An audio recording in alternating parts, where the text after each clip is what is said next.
ಅವನ ಅಪ್ಪನ ಹುಟ್ಟಿತನ ಬರಲಿ ಇಲ್ಲಿ ನಾನು ಜಮೀನು ತಗೊತೀನಿ ಅಂದ್ಬಿಟ್ಟು ಕ್ಯಾನ್ಸರ್ ಬರ್ತಾ ಇದೆಯಂತ ಹಾಲು ಕುಡ್ದು. ಮೇಡಮ್ ಒಂದು ಗಾದೆ ಐತೆ ನೋಡಿದ್ದೀರಾ ಹಳೆ ಕಾಲದಲ್ಲಿ, ಕೋತಿ ತಾನು ತಿಂದು ಮೇಕೆ ಮುದ್ದಿ ಕೊರಿಸ್ತಂತೆ, ಹಂಗೆ ಮಾಡ್ತಾ ಇದ್ದಾರೆ ಇವರು. ರೈತರು ಬೆಳೆದಿರೋ ಅನ್ನ ತಿಂತಾ ಇಲ್ಲ, ಮೇ ಬಿ ಮ್ಯಾನುಫ್ಯಾಕ್ಚರಿಂಗ್ ಅವ್ರೇನಾದ್ರು ಮಾಡ್ಕೊಂಡು ತಿಂತಾ ಇರ್ಬೋದು. ಆ ಜಿಂಗ ಲಕ ಲಕ ಲಕ ಎಲ್ಲ ಏನು ಮಾಡ್ತಿದ್ದೀರಾ? ಬರ್ರ ಬರ್ರ ಬರ್ರ ಬರ್ರ ಬರ್ರ ಬರ್ರ ನೋಡಿ ಒಂದು ಹೇಳ್ತೀನಿ, ಇವಾಗ ನಾವು ಬೆಂಗಳೂರಲ್ಲಿ ಕೆಲಸ ಮಾಡೋದು, ನಾನು HDFC ಬ್ಯಾಂಕಲ್ಲಿ ರಿಜಿಸ್ಟ್ರೇಷನ್ ಮ್ಯಾನೇಜರ್ ಕೆಲಸ ಮಾಡೋದು. ಸೊ ನಾನು ವೀಕೆಂಡ್ ಆದರೆ ರಜಾ ಬರುತ್ತೆ, ರಜಾ ಬಂದಾಗ ಇಲ್ಲಿ ಬಂದು ರೈತರ ಜೊತೆ ಕೂತ್ಕೊಂಡು ಒಂದು ಸ್ವಲ್ಪ ಅವ್ರಿಗೆ ಸಹಾಯ ಮಾಡ್ತಾ ಇದ್ದೀವಿ. ಯಾಕೆಂದರೆ ನಾವು ಯೂತ್ ಸಹಾಯ ಮಾಡಬೇಕು. ನಾನು ಬೆಳಗ್ಗೆ ನಾವು ಅಪ್ಪ ಅಮ್ಮನ ಹತ್ರ ಹೋಗಿ ತೋಟದ ಹತ್ರ ಸೊಪ್ಪು ಕುಯ್ದು ಹಾಕ್ಬಿಟ್ಟು ಹುಲ್ಲು ಕುಯ್ಕೊಂಬಂದ್ಬಿಟ್ಟು ಹಸ್ಕೊಳಗೆ ಹುಲ್ಲೆಲ್ಲ ಕಟ್ ಮಾಡಿ ಹಾಕಿ ಬೆಳಗ್ಗೆ ನಾಷ್ಟ ಮಾಡಿಕೊಂಡು ಇಲ್ಲಿ ಬಂದಿದ್ದೀನಿ ಹೋರಾಟ ಮಾಡೋ ಹತ್ರ. ಏನಕ್ಕೆ ಬರ್ತೀವಿ? ನಮ್ಮ ಜಮೀನು, ನಮ್ಮ ಅಪ್ಪ ಅಮ್ಮ ಕೊಟ್ಟಿರೋ ಜಮೀನು, ನಮ್ಮ ತಾತ ನಮ್ಮ ಮುತ್ತಾತ ನಮ್ಮ ಅಪ್ಪನ ಕೊಟ್ಟಿರೋದು, ನಮ್ಮ ಅಪ್ಪ ನನಗೆ ಕೊಟ್ಟಿದ್ದಾರೆ, ನಾನು ನನ್ನ ಮಕ್ಕಳು ಕೊಡಬೇಕು. ನಾವೇನು ಬೀದಿಲಿ ಬಿಡ್ಸೋಕ್ಕಾಗುತ್ತಾ ನನ್ನ ಮಕ್ಕಳನ್ನ? ಕರೆಕ್ಟಾ? ಮಾತು ಸಹಿ. ಸೊ ಒಂದು ನಿಮಗೆ ಕ್ಯಾಲ್ಕುಲೇಟೆಡ್ ಆಗಿ ಒಂದು ಕ್ವಶನ್ ಮಾಡ್ತೀನಿ, ನಾನು ಏನಕ್ಕೋಸ್ಕರ ಬಂದಿದ್ದೀನಿ ಒಬ್ಬ ಯೂತ್ ಆಗಿ ನಾನು ಹೇಳ್ತಾ ಇದ್ದೀನಿ ಅಂದರೆ, ಇಷ್ಟು ಅಕ್ವೇರೇಷನ್ ಮಾಡಿ ಇವ್ರಿಗೆ ಯುವಕರಿಗೆ ಇಲ್ಲಿ ಹೈನುಗಾರಿಕೆ ಮಾಡ್ತಾ ಇರೋರಿಗೆ, ರೇಷ್ಮೆ ಬೆಳೀತಾ ಇರೋರಿಗೆ, ಇನ್ನೊಂದು ವ್ಯವಸಾಯ ಮಾಡ್ತಾ ಇರೋ ಹುಡುಗರಿಗೆ ನೀವು ಜಾಬ್ ಕೊಡ್ತೀನಿ ಅಂತ ಹೇಳಿದ್ದೀರಾ. ಕರೆಕ್ಟಾ? ಜಾಬ್ ಕೊಡ್ತೀರೋ ಬಿಡ್ತೀರೋ ಸೆಕೆಂಡ್ರಿ. ಅಕಸ್ಮಾತ್ ಕೊಟ್ರ ನಿಮಗೆ ದೇವರು ಒಳ್ಳೇದು ಮಾಡಿ ಒಳ್ಳೆ ಮನ್ಸು ಬಂದು ನೀವು ಕೊಟ್ರ ಜಾಬು ಅಂತ ಅಂದ್ಕೊಂಡ್ರು. ನಾನು ಒಬ್ಬ ಯುವಕನಿಗೆ ಮಿನಿಮಮ್ ಡಿಗ್ರಿ ಅವ್ನು ಡಿಗ್ರಿ ಮಾಡಿರಲ್ಲ, ಹೇಳ್ತಾ ಇರೋದು ಮಾಡಿರೋನಿಗೆ ನೀವು ಒಂದು ಕೆಲಸ ಕೊಟ್ರ ಅವ್ನಿಗೆ ಒಂದು 25,000 ಸಂಬಳ ಕೊಡ್ತೀರಾ ನೀವು? 20,000 ಯಾರೂ ಕೊಡಲ್ಲ ಸ್ಟಾರ್ಟಿಂಗ್ ಕೆಲಸಕ್ಕೆ. ಅಷ್ಟು 25,000 ಅಂತ ಇಟ್ಕೊಳ್ಳಿ.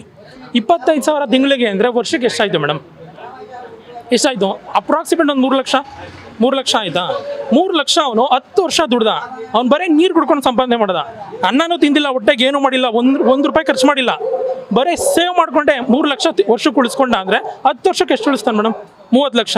ಅವ್ನ ಸಂಬಳ ಇಂಕ್ರಿಮೆಂಟ್ ಆಯಿತು, ನಾನು ಕಿತ್ತು ಗುಡ್ಡೆ ಹಾಕಿದೆ, ಕೆಲಸದಲ್ಲಿ ಎಲ್ಲ ಸಂಪಾದನೆ ಮಾಡಿದೆ ಅಂತ ಅಂದ್ಕೊಂಡ್ರೆ 50 ಲಕ್ಷ ಸಂಪಾದನೆ ಮಾಡ್ತಾನೆ. ಕರೆಕ್ಟಾ? 50 ಲಕ್ಷ 10 ವರ್ಷಕ್ಕೆ ಸಂಪಾದನೆ ಮಾಡ್ತಾನೆ. ನಮ್ಮ ಅಪ್ಪನ 1 ಎಕರೆ ಜಮೀನು 10 ವರ್ಷ ಹಂಗೆ ಬಿಟ್ಟರೆ 10 ಕೋಟಿ ಆಗುತ್ತೆ ಮೇಡಮ್. ಯಾವನ್ ಕೊಡ್ತಾನೆ? ಆಯಿತು, ಆಮೇಲೆ ಯಾವನ್ ಕೊಡ್ತಾನೆ? ಅದಕ್ಕೋಸ್ಕರ ನಾವು ಯೂತ್ ಆಗಿ ಬಂದು ಕುಂತಿರೋದಿಲ್ಲಿ. ಕರೆಕ್ಟಾ? ನಾನು ಹೇಳ್ತಾ ಇರೋದ್ರೆಲ್ಲ ತಪ್ಪಿದ್ರೆ ಹೇಳಿ. ಇನ್ನೊಂದು ಅಭಿವೃದ್ಧಿ ಅಂತ ಹೇಳ್ತಾ ಇದ್ದಾರೆ. ಒಂದು ಗೌರ್ಮೆಂಟ್ ಹಾಸ್ಪಿಟ್ಲ್ ಮಾಡಿ, ಒಂದು ಗೌರ್ಮೆಂಟು ಒಳ್ಳೆ ರಸ್ತೆ ಮಾಡಿ, ಸರಿನಾ, ಒಳ್ಳೆ ಕಾಲೇಜ್ ಕಟ್ಟಿ, ಒಳ್ಳೆ ಸ್ಕೂಲ್ಗಳನ್ನ ಕಟ್ಟಿ, ಅದು ಅಭಿವೃದ್ಧಿ. ನಿಮ್ಮ ಬೆಂಗಳೂರಲ್ಲಿರೋ ಒಂದು ರಸ್ತೆ ಗುಂಡಿ ಮುಚ್ಚಕ್ಕಾಗ್ತಾ ಇಲ್ಲ. ನಾನು ಬನಶಂಕರಿಗೆ ಕೆಲಸಕ್ಕೆ ಹೋಗ್ತೀನಿ, ಎಷ್ಟು ಗುಂಡಿ ಇದೆ ಸರ್? ಸರ್ಕಾರವನ್ನು ಮುಚ್ಚಿದ್ದೀರಾ ಒಂದು ಗುಂಡಿ ಆದರೂ? ಎಷ್ಟು ಕೋಟಿ ದುಡ್ಡು ಎಲ್ಲೋಯ್ತು? ಯಾರ ಅಪ್ಪನ ಮನೆಗೆ ಹೋಯ್ತು ದುಡ್ಡು? ಇಲ್ಲಿ ಬಂದಿದ್ದೀರಾ ನಮ್ಮ ಅಪ್ಪಂದು ಜಮೀನು ತೊಗೊಂಡೋಗೋಕ್ಕೆ, ನಿಮ್ಮ ಅಪ್ಪಂದ ಜಮೀನು ತೊಗೊಂಡೋಗೋಕ್ಕೆ, ಅವ್ರ ಅಪ್ಪಂದೇನ್ರಿ ತೊಗೊಂಡೋಗೋಕ್ಕೆ? ನಮ್ಮ ಅಪ್ಪಂದು, ಅದಕ್ಕೆ ಬಂದು ಕೂತಿರೋದು ನಾನು. ಇದು ಆಕ್ಚುಲಿ ಚೆನ್ನಾಗಿರೋ ಅವನ ಅಪ್ಪನ ಹುಟ್ಟಿತನ ಬರಲಿ ಇಲ್ಲಿ ನಾನು ಜಮೀನು ತಗೊತೀನಿ ಅಂದ್ಬಿಟ್ಟು. ಮೀಟರ್ ಬೇಕು, ಮೀಟರ್ ಕ್ಯಾನ್ಸರ್ ಬರ್ತಾ ಇದೆಯಂತ ಹಾಲು ಕುಡ್ದು. ಯಾವನ್ ಮೇಡಮ್ ಹೇಳಿದ್ದು ಕ್ಯಾನ್ಸರ್? ಮತ್ತೆ ನಮ್ಮ ಡೈರಿಲಿ ಇಷ್ಟು ಲಕ್ಷ ಹಾಲು ಹೋಗ್ತಾ ಇದೆಯಲ್ಲ ನಮ್ಮ ಸುತ್ತಮುತ್ತ, ಮತ್ತೆ KMF ವಾಪಸ್ಸೇ ಕೊಡ್ತಾ ಇಲ್ಲ ಹಾಲು. ಕರ್ನಾಟಕ ಮಿಲ್ ಫ್ಯಾಕ್ಟ್ರಿ ಅವ್ರು ವಾಪಸ್ಸೇ ಕೊಡ್ತಾ ಇಲ್ಲ, ಮಿಕ್ಸ್ ಮಾಡ್ತಾ ಇಲ್ವಾ ಹಾಲು? ಮೇ ಬಿ ಸಪ್ರೇಟ್ ಇದನ್ನು ಮಾರಾಟ ಮಾಡ್ತಾ ಇರಬೇಕು ಹೊರ ದೇಶದವ್ರಿಗೆ, ಕ್ಯಾನ್ಸರ್ ಅವ್ರಿಗೆ ಬರಲಿ ಅಂದ್ಬಿಟ್ಟು. ಏನು ಮಾತಾಡ್ತಾ ಇದ್ದೀರಾ? ಕಾಮನ್ ಸೆನ್ಸ್ ಇಟ್ಕೊಂಡಿರೋ ತಲೆಯಲ್ಲಿ ಇಲ್ವಾ? ಹಾಂ ಹೇಳಿ, ನೀವು ಹೇಳಿ ಮೇಡಮ್. ಈ ಕಣ್ಣಲ್ಲಿ ಇನ್ನೂ ಏನೇನು ನೋಡಬೇಕು ಕಾಣೆ.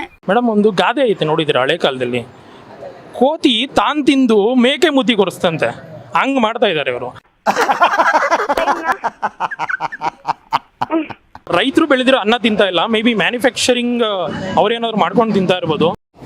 ಬರೀ ಇಂಥದೆಯ ರೈತರು ತಿರುಗಿ ಬಿದ್ದರೆ ಸರ್ಕಾರ ಏನೂ ಇಲ್ಲ ಸರ್.